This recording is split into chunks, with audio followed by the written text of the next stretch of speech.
Hello and welcome to For the Wild podcast. I'm Ayana Young. Today I'm speaking with Dr. Claudia Serrato. And so when we return to these earth-centered gastronomies, we sort of recalibrate and hit that refresh button that creates cyclical relationality, cyclical flavors, cyclical tastes for all life from now and onto the generations to come, which is inclusive of the next elderberry, the next cactus, the next hawk, the next bear, the next water, the next salmon. We're all related. Dr. Claudia Serrato is a cultural and culinary anthropologist, an Indigenous plant-based chef, and a food justice activist scholar.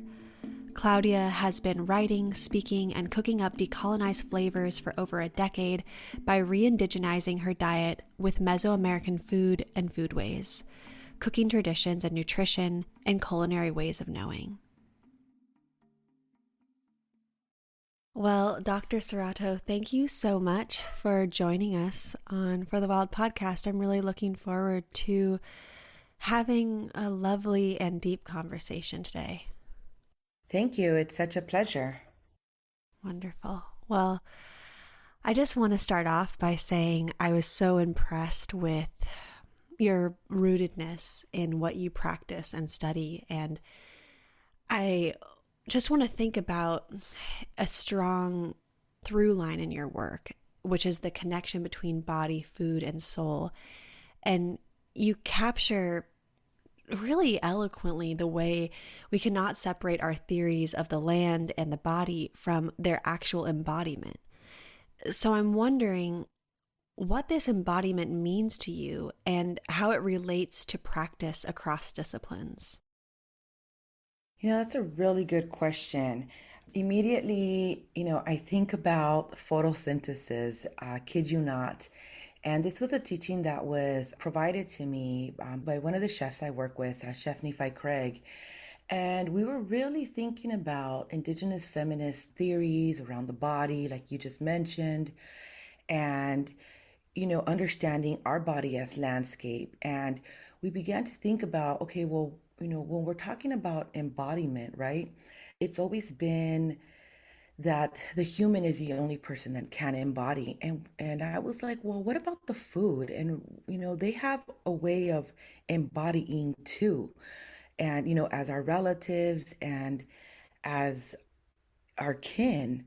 And, what does it mean when we enter, into a relationship, and how do we exchange, what we know, what we arrive with, and two, right? We cook with the food, we ingest the food. And so in understanding concepts around embodiment, I began to really reflect and understand that I too was embodying what my plant relatives embody, right? Which is the elements, earth, wind, water, fire, the sun, different kind of energies.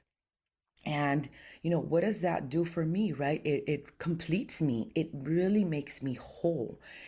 In that, it is necessary to see and understand that landscape is alive, right? The plants and the different kind of elements and the minerals, the micro life, right? It all has a way of knowing. It all embodies, and that kind of embodiment can be passed on and shared. And, and what do we do with that, right? How do we honor that particular type of embodiment? And for me, it became, I want to say, a spiritual quest, a spiritual awakening, and understanding that, there's something deeper and stronger when it comes to understanding the connections between body, food, and soul. Mm-hmm. Gosh, this is such a good way to start my morning personally. Really is getting me off on a good foot. Well, thinking particularly about these embodied connections, I want to think through the connections you foster with the land on which you find yourself. I'm particularly interested in the ways you connect both with your ancestors and with the specific land that you inhabit. So the question is for me, how can we honor both where we came from and where we are now in our traditions? Yes. And that's again is such a great question. Um, one thing that I have learned and, truly understand is again, and going back to this understanding that our bodies are landscape, right? And so we're mobile bodies, we're mobile geographies, right? We move in time, place, and space, and then we settle. Like myself, my family comes from Mexico. We come from Michoacan. We come from San Luis Potosí. But I live in LA, right? This is the Tongva, Los Angeles. And I honor myself, my body, my culture, my foodways, but I'm also very aware that it should also reflect the place-based geography, right? The relatives here, the landscape here. And it at first I kind of battled with that for a minute because I was really just consuming foods that were culturally relevant to me at one point in my life. And, once I began to spend more time in nature, with nature, as nature, I began to understand the importance of, eating what the land here provides for me. It's a way that the land is offering its gift. It's saying, here, thank you, please take. And, the lessons that have I've been taught is that if we do not accept the gifts, then they're going to go away. And so for me, I understand that not only am I a mobile geography, not only are my taste memories mobile, um, but I'm also right residing in Tangba, Los Angeles, and so I honor that through my foodways. I honor that through the seasons. I honor that through how I rehomed some of the ancestral plant relatives in my home space.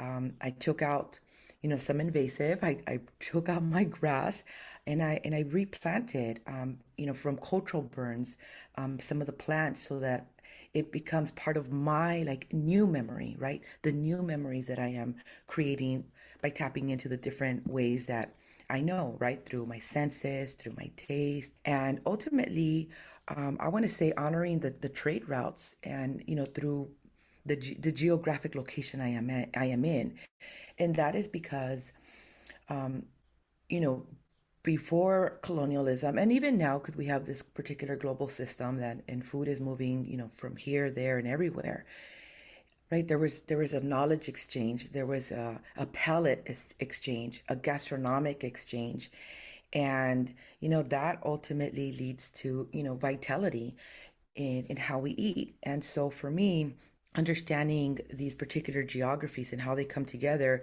I do my best to represent them in cuisine. And it holds me accountable also because of the work that I do specifically as an indigenous culinary anthropologist and chef. Yeah. I appreciate both the small and the larger ways that you're doing this healing work. And I think it's a really good reminder for all of us that there's so many ways to begin for ourselves in our own journeys. And I want to thank you for sharing your identity and your rootedness. And I'm thinking a lot about the ways we can move beyond identity politics towards an understanding of identity that truly connects us with our ancestors and place, not just as heritage, but also as embodied spiritual and political tradition as well. So I'm wondering for you, what does it mean to exist as a sovereign person with a deep understanding of identity? Yeah, I've been thinking a lot about that. I've been thinking about the cultural politics of identity. I've been thinking about, my body as a sovereign landscape. And I also, of course, can't help and think about it in terms of, decolonizing my body, decolonizing my landscape. And but at the end of the day, I think about, my sense of self and what that means for me as an indigenous Chicana woman living in Los Angeles, right?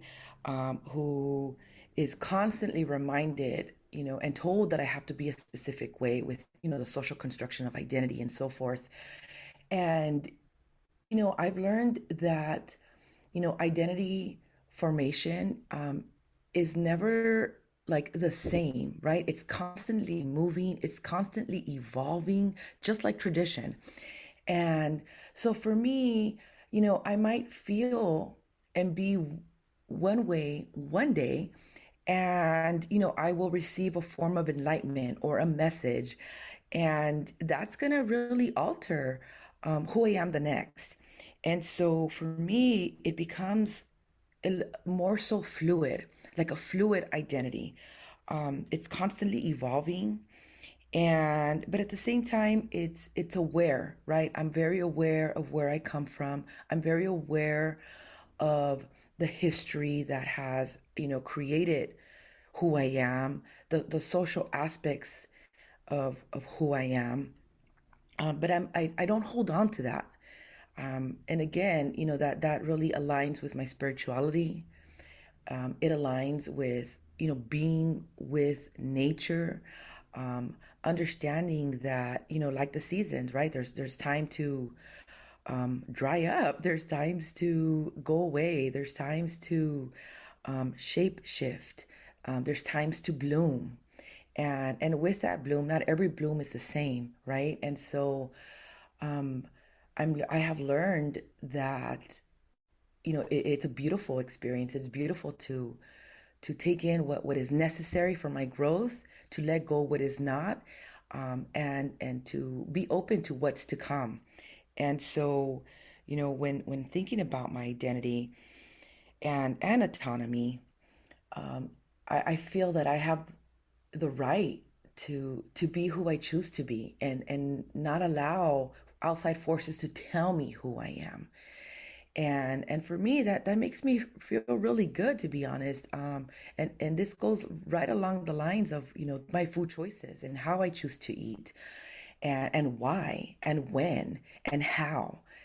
And for me, that really speaks to the kind of sovereign body that I choose to exist in, particularly during this time of, the decolonial era, where we're beginning to remember and revitalize and regenerate those ways of knowing who we are that have been suppressed and oppressed as a result of colonization. Mm-hmm. Well, I want to move on specifically into your wealth of knowledge on food and cooking. And I want to think especially about the ways that enjoying food can be such a sensual experience. And I'm thinking particularly of the James Baldwin quote from his work, The Fire Next Time, where he writes, quote, "To be sensual, I think, is to respect and rejoice in the force of life itself, and to be present in all that one does, from the effort of loving to the breaking of bread," end quote. Hmm. And I'm wondering perhaps what part of this resonates with you, and how do you connect to this element of sensuality across your work? I love that question so much. It just makes me so happy just hearing it and hearing the quote you shared. It brings me back to the kitchen. For me, it's a very intimate space. It's a space where I'm very vulnerable, right? So for that, you have to trust. And for me, that's the beginning of intimacy. It's me saying, hello, I trust you, and I trust you touching my body. I trust how we're gonna move together, how we're gonna dance together, how we're gonna liberate each other together. Um, and when I've cooked, there's has always been this type of intimacy that at one point I really it was really hard for me to understand.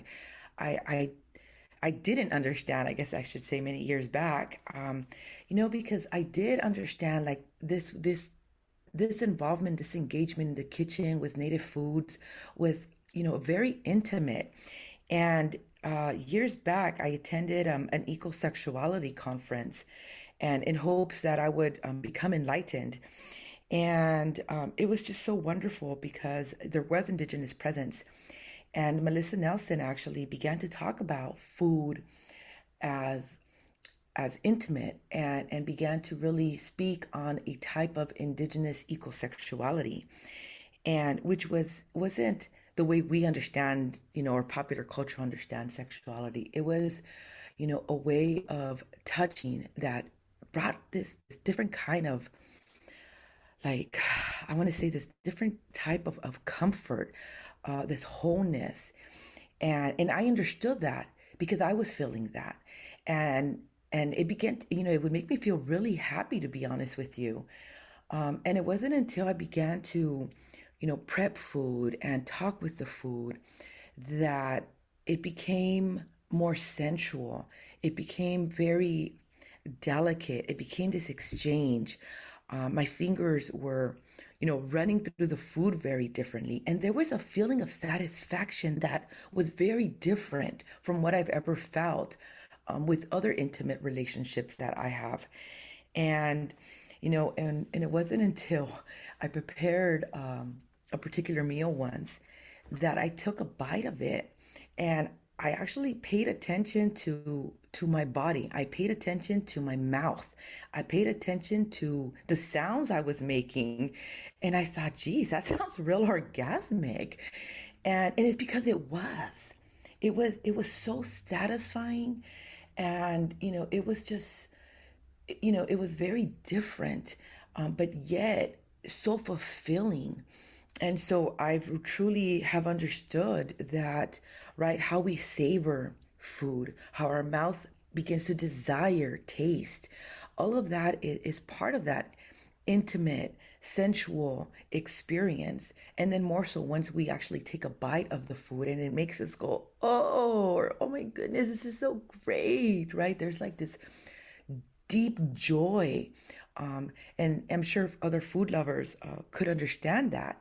And for me, I finally began to really appreciate those moments, because it was about, me and the food exchanging and touching and, tapping into my senses. It was a whole other, like, I want to say, it's just like what we say, it's a next level experience. And again, very intimate, very soft.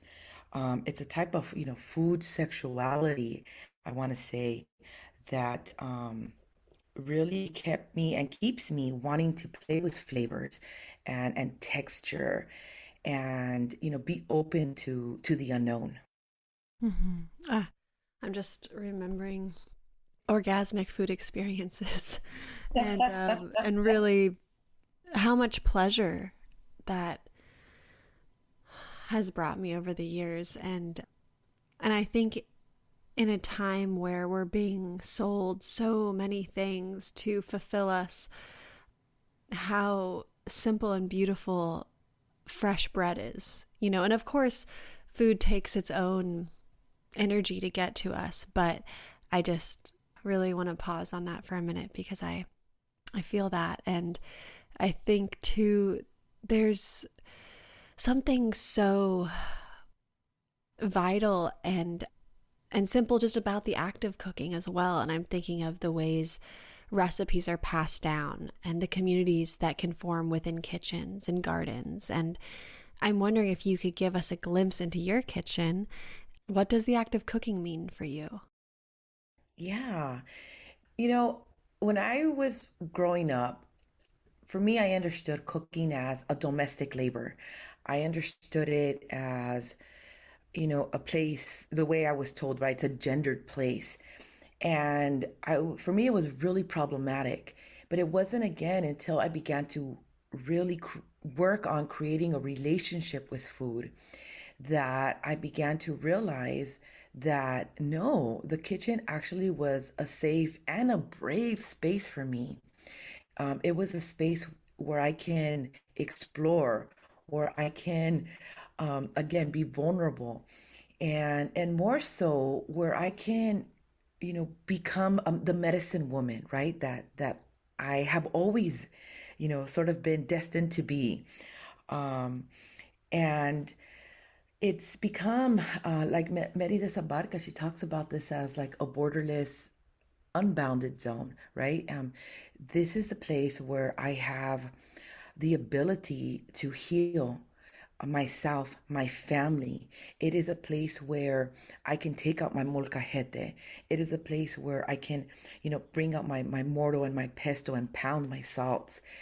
It's a place where it's a decolonized zone, right? There's colors, there's plants, there's ancestral realities that exist there. There are my ancestral foods that don't have to be in a place of submission. They're remembered, they are celebrated, and it's kind of like when we say, oh, there's a party in my stomach, right? When we're eating, I feel like, it's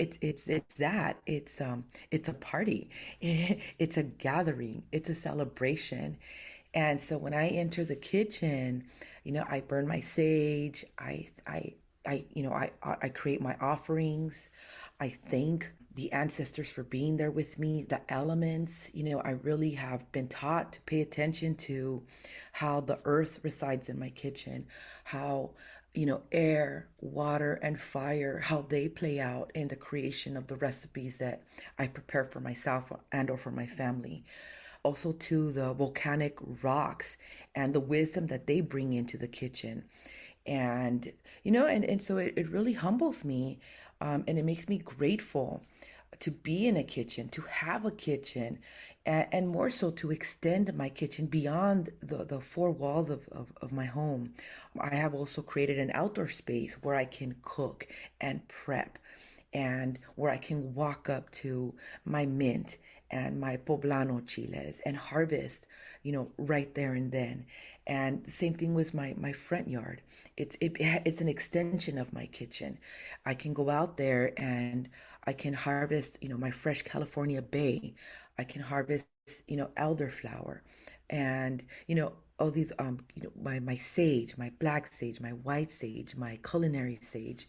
And so um it's a beautiful um reality for me, because my kitchen um is open. There's a flow, and there's an honoring, right, of who I am, who my family are, our cultural heritage, and our cooking technologies that were meant to be here, just like our food, right? So it too represents resilience. It represents going back to autonomy, sovereignty, right? We're thinking about, indigenous food sovereignty. Like my kitchen has become that for me. It's a safe, sovereign space and a brave space. And, where we're constantly rupturing the colonial paradigms of food, and when we eat and how we eat and so forth. And two, I welcome color. So my walls are purple. And for me, it just, reminds me of, being the royal person that I am. It really elevates me as a woman, um, who is continually thriving, within the state that we live in. Soy la mujer que no esconde el color de su piel. Soy la vieja, la nieta, tu hija también. Soy la mujer que tiene besos y plumas en la piel. Y mi sangre la entrego a la tierra.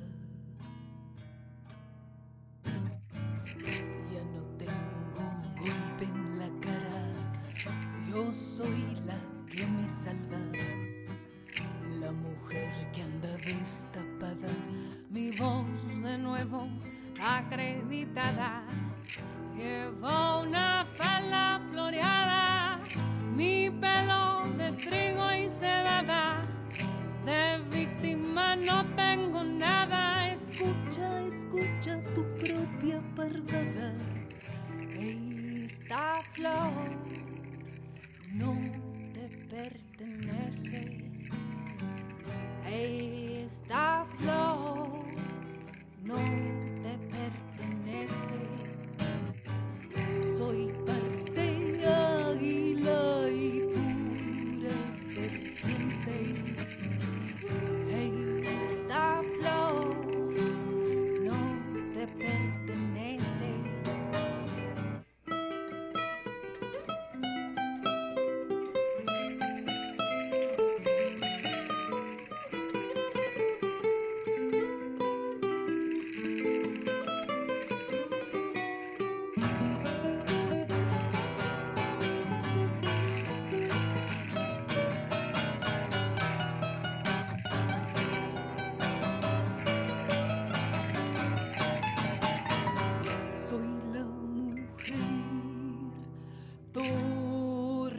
torbellino, soy la mujer, torbellino,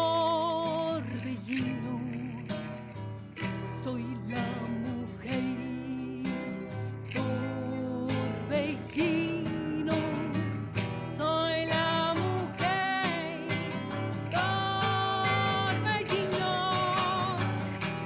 esta tierra no te pertenece, esta tierra no te pertenece, soy parte águila y pura serpiente, esta flor no te pertenece.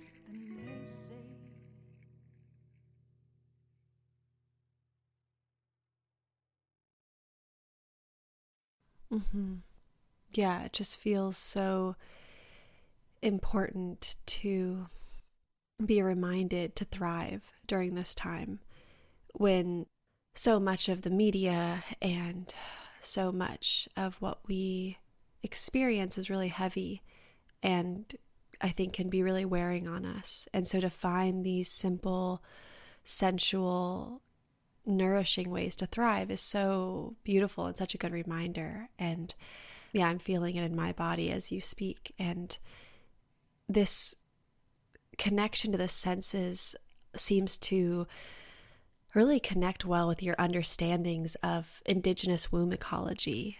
And so often we forget the ways our environments, what we eat, how we talk to ourselves and others, come to deeply impact us at an intrinsic level, even in the womb. So I'd love if you can give us some insight into what is Indigenous womb ecology and how it shapes how you view the importance of nourishment. Yes, thank you for that. I'm always happy to talk about Indigenous womb ecology. And so I want to kind of backtrack just a bit so that way there's some context to this. So many years and moons ago, I was really working towards understanding how our taste buds are colonized. And for me, I understood that one way to liberate myself, right? So before there was cooking, before there's food, is that my taste buds is what's really dictating what I'm eating and what I'm choosing to eat. And so for me, a part of my like decolonial mission was to decolonize my taste buds so that I can begin to crave the food of my ancestors, begin to taste the food of my ancestors. And during this time, I was blessed to conceive life and hold life in my womb. And I was really curious as to when taste develops within intrauterine life.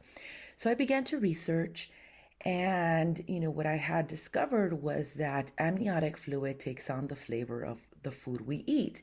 And this made sense to me, particularly because within my cultural heritage, I was always told, don't eat spices when you're pregnant, and don't eat this because it's going to be bad for the baby. And I was like, well, is it really? And so it was like this question of curiosity that opened me up, to studying and learning the impact of the food we eat while holding intrauterine life makes on and contributes to the development of taste within early life. And so immediately I began to eat everything you can possibly imagine because I was very determined that I was going to birth a baby with decolonized taste buds, meaning indigenous flavors, indigenous memories, and really build a taste palette that would honor the indigenous foodways that were culturally relevant to me. And I went down that rabbit hole and I began to also discover that there was actually work that was beginning to make those same types of questions, right, within even the hard sciences, began to really ask what are the impacts, from that early taste development, into adult, into elder life. And what was determined is that what one eats from the time of conception up to the age of 2, even up to 5, will ultimately make that type of determination. And so for me, then I began to understand this in terms of epigenetics and epigenetic memory, which basically suggests and says that what some of us are craving today and how some of us are choosing to eat is a result of what our grandmothers ate, right? And so this is also passed down, within indigenous knowledge systems, we refer to as ancestral memory, but ultimately it's epigenetic or genetic memory.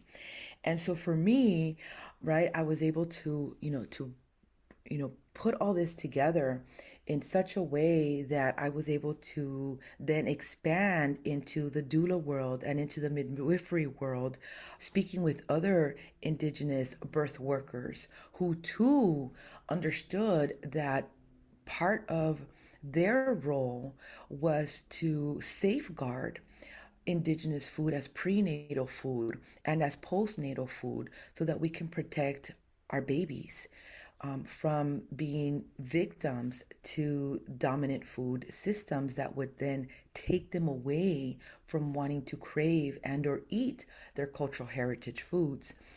And so indigenous womb ecology is, a combination of these particular knowledge systems that speak to reproduction, that speak to health, that speak to food sovereignty, that speak to ancestral memory. And so the work for an indigenous womb ecologist would be towards revitalizing, remembering, and regenerating a particular type of taste palette to achieve food sovereignty through what we eat and what we crave for the next generations to come. Mm-hmm. Yeah. Thank you for sharing some of those personal tidbits with us. That was really nice to hear. And thank you. Yeah. I guess following this thread of the conversation, I'm wondering, how does understanding womb ecology show us a different, less insular way of understanding the body and perhaps connect more intimately to a world of senses, smells, taste, and feelings? So, you know, with womb ecology, really, at the end of the day, like you're saying here, is about our senses, is about what we are seeing, what we are hearing, what we are tasting, what we are smelling, and what we are touching. And it's all connected. Like we say, it's all related. And so it's not enough to just taste the food, right? We have to have that relationship with it. So in essence, we're also teaching and providing opportunities to rebuild that relationship that we've always had with food that was ruptured. And so it's a different type of way to heal. It's how we heal our body, it's how we heal the land, it's how we heal the food, right? And so, womb ecology, just like taste doesn't happen alone. It's all in relation. So we're tapping into all the senses, and this is going to happen in different stages. Obviously, intrauterine life, the only ability that they have there at the moment is to taste the flavors through the amniotic fluid. But there's also sound, right? The preparation of the food, the songs, if we are singing with our food. Um, and so we're tapping into, the hearing, right? So we're developing that memory. We're creating that memory as a process of remembering. And then we have postnatal life. And so then if we are chest or breastfeeding, right, we're still transmitting those flavors through the milk, and we're stimulating, right? So now we're engaging the touch, right, the mouth. And it's sort of like this it's like type of programming that's occurring. um, and we begin to engage our babies, right, in the preparation of the foods, the snacks that we are giving them. They're beginning to see the colors and process, okay, when I see this, and then the smell of food, right?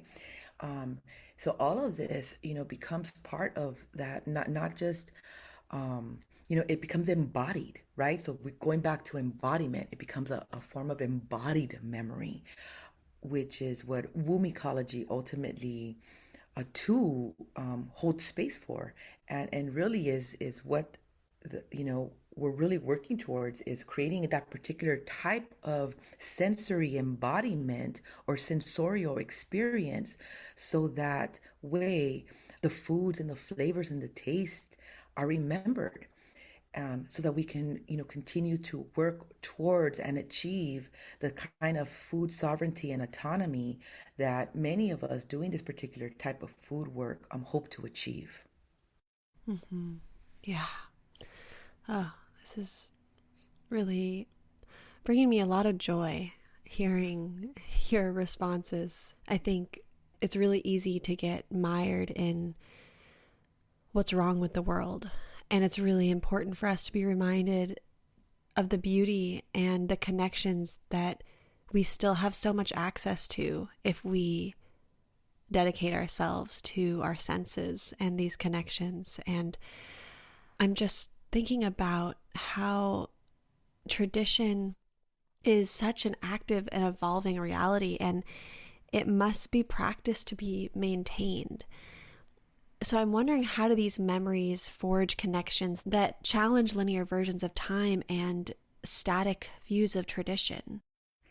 Yeah, it's really interesting, because there's this idea, like you just shared, that tradition is like it's never changing, right? When we think of tradition, some of the dominant ideas around that is that it has to remain and be the same as it was, 10 years ago, 20 years ago. And, for me, that's a misconception, because the way I have understood tradition, again, for me, has been through the kitchen, through food work, is that it's constantly changing, it's constantly evolving.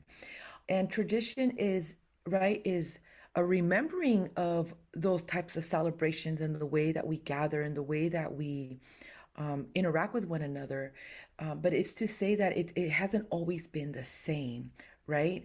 And when there's conversations around, ancestral and traditional memory, or ancestral and traditional foods, it doesn't mean that, like, there was never room for change. It doesn't mean that it was, again, one way and the only way.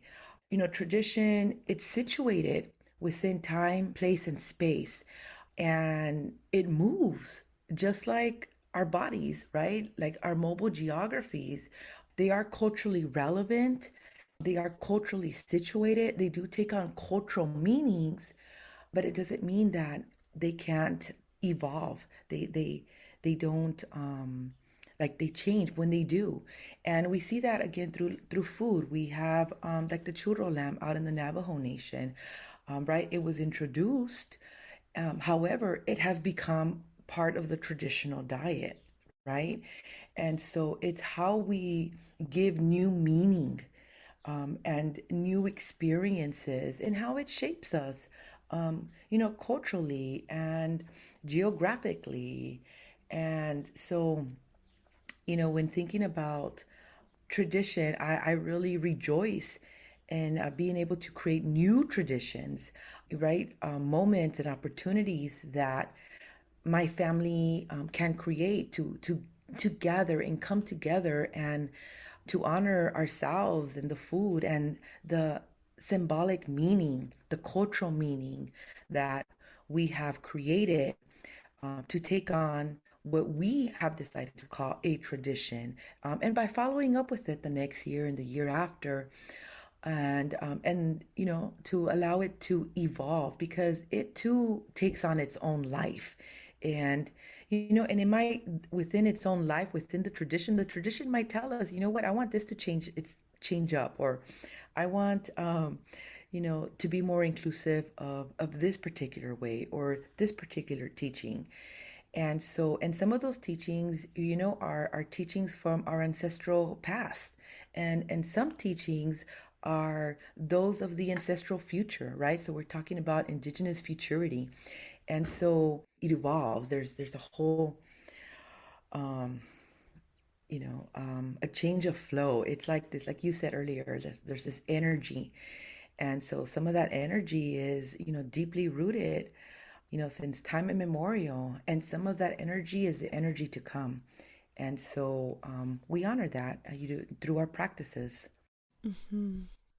This really is bringing me to a phrase that comes up a lot in your work, which is eating for the next 7 generations. Yes. And it seems like this connects so well to tradition and memory and the connection we foster to the next generation. To me, this means far more than inventing sustainable replacements for meat or engineering less water intensive farming techniques. Although, of course, that's important Yep. because there's a vital spiritual and cultural aspect to it as well. So I'd love to hear, how might we eat with the next 7 generations in mind, considering not just sustainability, but also, of course, ancestral connections and the importance of food that fuels both body and soul. Yes. So I love this. When I began to really understand my calling, I began to really understand, what the food was asking of me. It was asking me to remember. And I began to ask, okay, well, why? Why do I need to remember? And it was, a form of accountability. And it's like, well, you are the future ancestor. And so there's a responsibility that comes with you doing this food work. There's a responsibility that arrives with the processes of remembering food the way you are, the way you're preparing it. And I was able to understand that part of this responsibility was in fact so that the next 7 generations to come, right, have the particular memories that we have worked so hard, this generation has worked so hard to remember, but also has access to the recipes, the cooking technologies, the taste, the flavors. And for me, that meant, right, I have to bring back these foods. Like my ancestors and my relatives have said to me, is that if we don't do this work, then the food's going to go away. And if the food goes away, then what does that leave for the next 7 generations to come? And for me, that was like an immediate like alarm. I was like, no, because I understand, and my whole existence is really centered around food, right? I come from, food culture, and it's like the life. And so when I imagine, what life would be like for the next 7 generations without having access to the cultural food traditions, and again the meals and the flavors and the recipes and so forth, then for me it really suggests that, right, what colonialism set out to do was to, quote unquote, kill the Indian, erase us, will happen. Then, where are we at when it comes to thinking about our identity? And not that I'm trying to play into like identity politics, but understanding this a little differently in terms of, cultural and spiritual elements. And for me, I don't want to see that go away. And so I have understood that this work today, yes, it's to keep me and my family alive, but more so to pass on, right? To continue the oral and all the different sensory ways of passing down knowledge, right?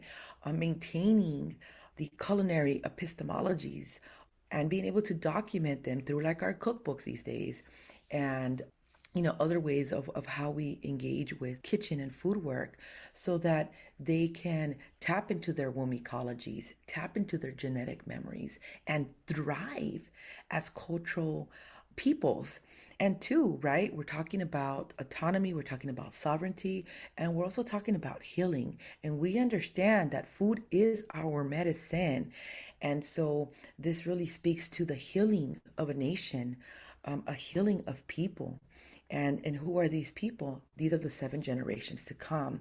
And so for me, this is actually critical work, critical healing, that has to happen, critical culinarias, so that we can continue to thrive as a people and as a nation, right? Which is inclusive of human and non-human alike.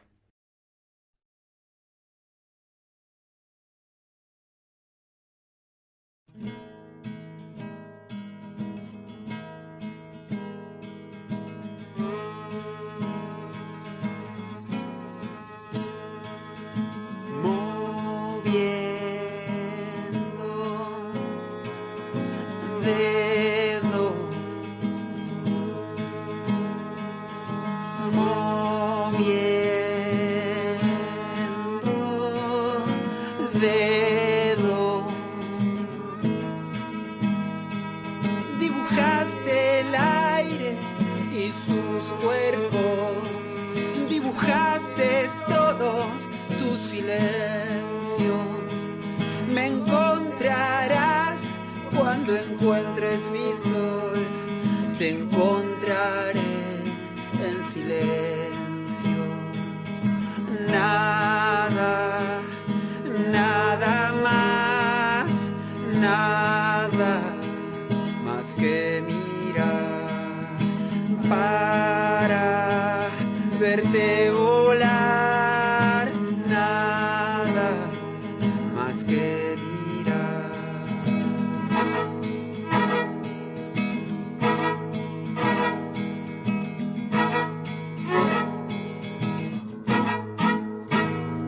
El lenguaje de las plantas nos alimenta el alma de frutas y de ramas, savia que cae,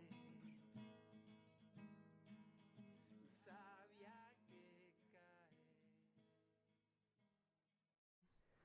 cae. I'm thinking now about how the earth has changed, and in many ways that has alienated people from their traditional food practices, both geopolitically through colonization and also through changing soils, water, and temperatures due to climate change. And this change is not stopping immediately. So how do we come to recognize the future of food as connected to ancestral foodways, as deeply rooted, but not as an overly romanticized or, in an unattainable past, I guess? Yeah. I mean, you know, honestly, it's not easy work. Um, I'm here, to, just first-handedly say, like, it's gonna test us. It's gonna test our bodies. It's gonna test our minds. Um, it's one thing, to say, oh, well, we need to decolonize or we need to re-indigenize our foodways. And like Eve Tuck reminds us, this is not a metaphor, right? Like there is a critical praxis that needs to occur, that ultimately is also gonna challenge us spiritually. And it does mean working with the land, and to work with the land. It's very challenging. I've heard this many times, from folks and community circles, like, oh, well, all it takes is we need to just return to the land, or we need land back. And it's so wonderful. When we think about these concepts, and we think about, how true we can make this be. um, but there's like the physical element, right? And we're gonna break sweat, and the truth is, not many of us have that physical ability, because of the way our bodies have changed. Our food habits have shifted from eating cultural heritage foods to eating processed foods and so forth. Our mindsets are very different. And so it's definitely not something to romanticize. I mean, yes, we can dream, right? But with any dream, like, we have to put in the work. And so that work means yes, we need to, go in and pick up a shovel, and sometimes we need to like dig holes. We need to move tree trunks. We need to squat, and we need to climb. And then, right, we need to go into the kitchen. We need to lift. We need to chop. We need to pray. And this is, I mean, this is hours and hours and hours and days and years of work. This is not something that, is an overnight experience and, we have arrived. This is something that, we have to be consistent with. And it's going to take a while for us to even get to the place where we can say, what, this has been restored. And by restored, I mean, it's self-sustaining. And, we're not quite there yet. And so, this really means we need to open ourselves, and again, to our senses. We need to be able to, see and feel and touch and hear, embody. And it could be painful. Processes of remembering are not always joyous. I mean, there's pain involved. We need to reconcile who we are, right? Finding ourselves, having a sense of self. Some of us are not there yet. And so definitely, really creating a body to this is that, yeah, it's not all theory. It's not all, in the imagination. This is something that we can attain, but it takes a village. It can't just be one person. It has to be many of us. And what's wonderful and beautiful is that our plant relatives, our earth relative is there with us. They're just patiently waiting for us to remember and understand and be willing to sacrifice our time and our bodies and break sweat in order for us to be accountable like we would like to be and create a better place, a better movement, a better kitchen, a better palette for the generations to come. And Mm-hmm. so, yeah, it's a lot of work. It is a lot of work, for sure. I mean, it's really worthy work, though, too. I feel like so much of the work we've been conditioned to believe is worthy is really just feeding the destruction and not Mm, feeding our healing. And I mm, think it's by design that so many of us now don't feel comfortable sweating or squatting or getting our hands dirty or thinking that that's not worthy work, uh, and how it's been looked down upon. And again, I think this is by design that so many of us are uncomfortable in our bodies, mm. disembodied. Yeah. And so I really see what you're saying, and I see what has been, in a sense, done to our humanity in this way to block us from Hmm. being sovereign and involved and desiring to get up and really put our bodies to the land. And Yeah. yeah, um, yeah, I don't know. I just had to riff off that for a minute. Hmm. But I wanted to read a little quote from this article because part of my understanding of the power of our diet is understanding their histories as well. And you've written extensively on the ways indigenous diets existed pre-colonization and were Yes. significantly changed by colonial forces. And these forces are far from gone. In fact, you're quoted in the ABC article, "Through food, language, and dance, Latinos preserve their unique cultural identities," as saying, Mhm. quote, "If we're not cultivating and cooking and preparing cultural heritage foods, then not only do we lose the culture, but we also lose the sense of identity that comes with that. And then what happens? Not only would the food disappear, but we're also talking about the generational memory. So the songs, the ceremonies, the agriculture, the recipes and flavors. And that's what keeps us alive. It's what keeps us going. What makes us resilient in that sense of identity that is rooted and grounded in food," end quote.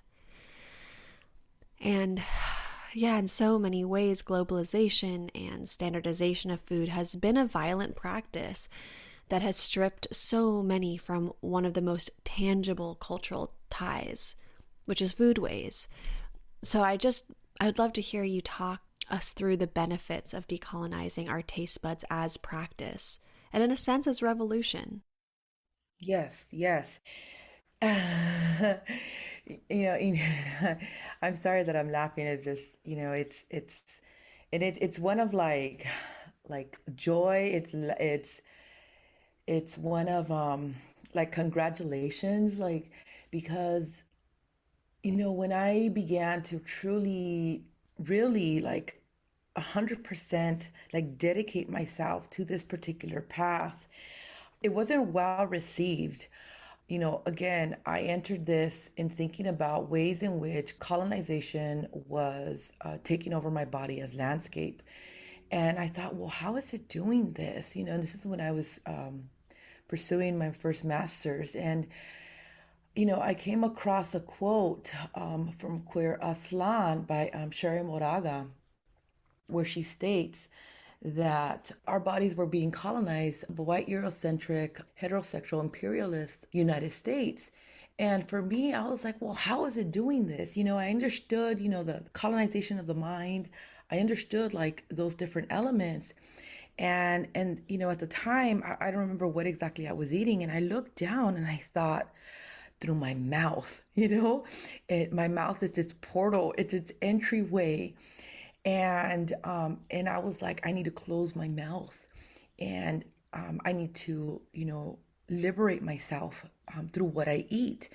And so immediately for me, right, decolonizing the diet was the path, was the way.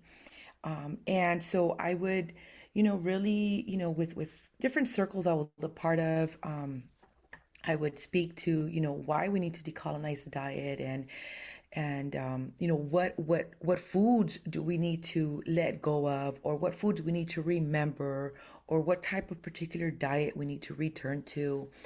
And unfortunately, many in my community, I reside in Southern California. In my community, many of my cultural relatives eat a very heavy meat-based diet. And so for me to come around and talking about, we need to eat with the seasons, or we need to return to a more plant-based diet, like our ancestors, there was a lot of resistance to that. And there was like, no, I'll never let go of that, or our diet is meat-based. And so what I have come to realize is that part of that decolonial work is returning to our food histories. And so, if we want to arrive and get to that place where we can say, okay, yes, part of decolonizing means that we got to change our diets. We need to consume more, cultural heritage corn. We need to consume more chayote. We need to consume more of a Three Sisters diet. Is understanding that particular history that you two mentioned, in the arrival of the Spanish, the mindset of the colonial body, and two, understanding how bodies became gendered. Like this is all part of that element. This is what ultimately created a shift in diet.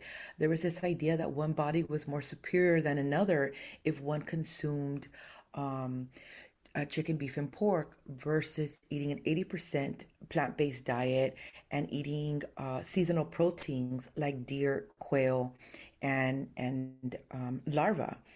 That's one element, right? Is arriving to that place and saying, okay, there was this shift that occurred. And then, understanding the politics that have played out, right? In terms of the different kinds of economies and the food economies that have thrived and overwhelmed some cultures. And so, like in Mexico, and how we see the changes of Mesoamerican diet, we have the carnicerias, the panaderias, and the lecherias, which are the meat processing, the dairy companies, and bread, right? And that became a dominant force.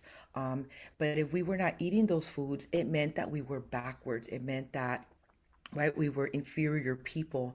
And so understanding that that too played out in the development of who we are and who we're meant to be and who we don't want to be and what we need to eat. And, so part of, again, decolonizing is understanding the food history, the gendering of the body, the introduction of the particular foods, and why it is that we have, for example, tamales that are, chicken, beef, and pork based versus tomato based, avocado based, deer based, quail based, right? Because of this idea of superiority. And then we have, the dominant food systems that began to thrive. And again, the ideologies of the rich and poor, like those really became embedded, through the social construction of identity and law and economy. And then too, right, we have the industrial food revolution, and we have, those movements that occurred in terms of, concepts around eating processed foods as savior foods. World War II introduced nutritionism, how we need to really focus on nutrition. And two, there's so much lack of cultural heritage foods and the nutrition that is embedded in these foods, right? So that gets pushed to the side. Like folks are always asking me, what are the nutritional benefits of cactus? And it's like, wow, why is that not like in our food pyramids or in the food plates, right? And those kind of developments. And so that decolonizing work means we need to also remember the nutrition, the indigenous nutrition. And by that, it's not just breaking it down to its, calorie intake, but it's also understanding the spiritual nutrition, the cultural nutrition, because that's what creates indigenous nutrition. And then, right, we have these movements that are like, the eat more movement, right? The supersize movement. And so part of decolonizing is understanding that, our ancestors and our relatives did not eat this way. They did not eat in such a gluttonous way that was introduced early on in colonization. There was this gluttonous way of eating, which pretty much meant, you had a high place in society. And so returning to understanding, like we talked in the beginning, our ancestors would break their fast overnight. And so you would reintroduce foods that were soft and gentle to the body, like atole. You would harvest and process and squat for your food and climb for your food and grind your food. And, for the main meal of the day, which occurred, in the late afternoon. And then to settle the palate, we would then reconsume our cacao and, as a beverage. And so, understanding too how we eat is something we need to decolonize, and how much we eat is something we need to decolonize, because all of that is part of that colonial food legacy that is thriving today. But understanding that all of that is part of this larger political, economic, like plan, right?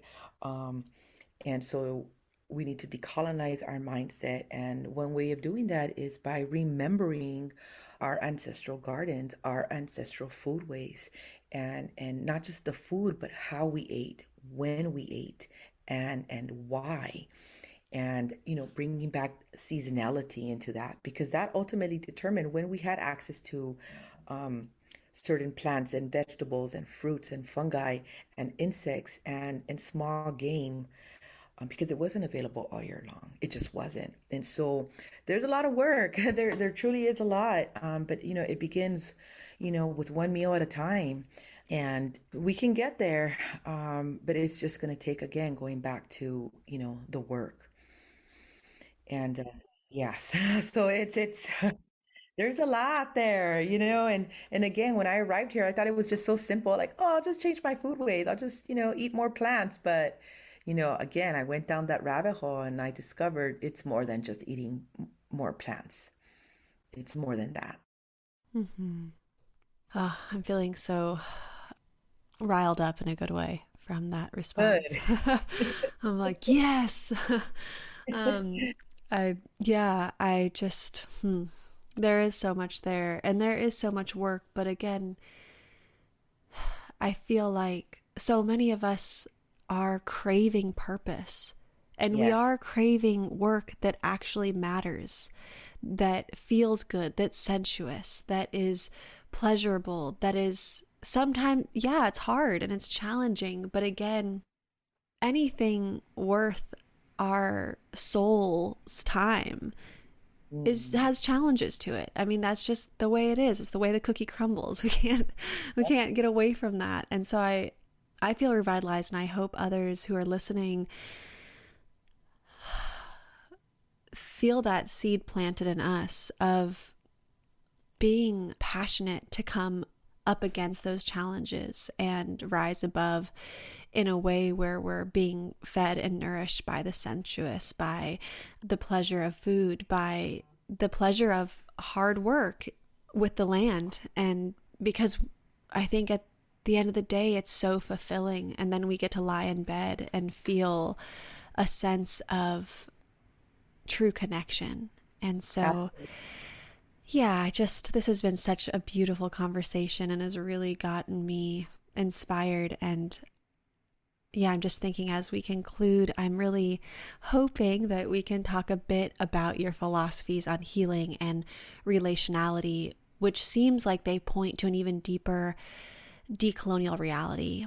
And in an article called Ecological Indigenous Foodways and the Healing of All Our Relations for Journal for Critical Animal Studies, you write, quote, "It is possible to eat and live without disease and speciesism by remembering ancestral, ecological, cosmological, earth-centered gastronomies, which are natural ways of healing," end quote. And I just love the idea of a cross-species relationality and paying due respect to the kin with which we share this earth.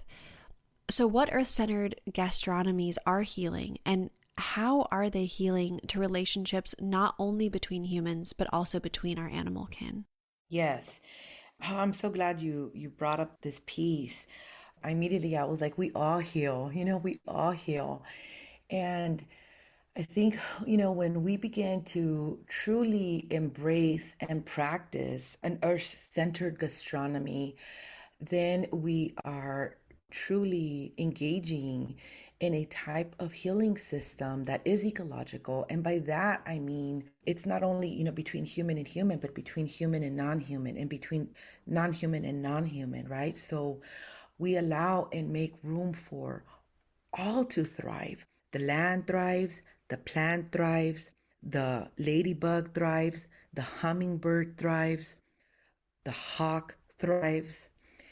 It's this particular ecology that flows and moves in a way that was always meant to be. It wasn't meant to be disrupted at such a high rate that it was, as a result of colonialism.